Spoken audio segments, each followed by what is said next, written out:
Would you mind one more episode about crankbaits? This is In Through the Outdoors, and I'm your guide, Jason Walter. You may never think to use a crankbait around big boulders and rocks. Casting cranks in big boulders and rocks can be a ton of fun. Rocks the size of footballs and basketballs, boulders the size of a suitcase or even bigger. Boulders in close proximity to deep water can be productive for smallmouth bass and walleye. Those big rocks and boulders are great for hiding and ambushing bait fish. The cool thing about casting cranks in this situation is amazing yet puzzling. How does that crankbait bounce off rocks and boulders and not get hung up?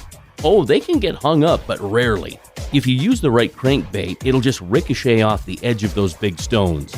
I found the flicker shad is probably the most resistant to snags and just bounces off rocks left and right. Sometimes they even pop out of the water and shoot right back down to the bottom. And that's in about 1.5 to 2 feet of water. I like to fan cast. I start to the left at say 10 o'clock, then 10:30, 11, 11:30, 12, until I get to about 2:30. I hope you can imagine those casting lines. Once I've covered that area to the right, I'll go back and cover it again.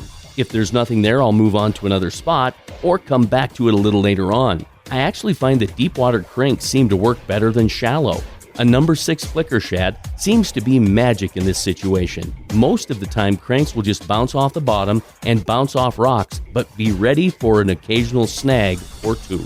I'm Jason Walter, and that's In Through the Outdoors. I hope you get out there real soon. As for me, there's no doubt I'll be out chasing Walter. Find more at jasonwalter.com, Spotify, and iHeart. Be safe, and thanks for listening.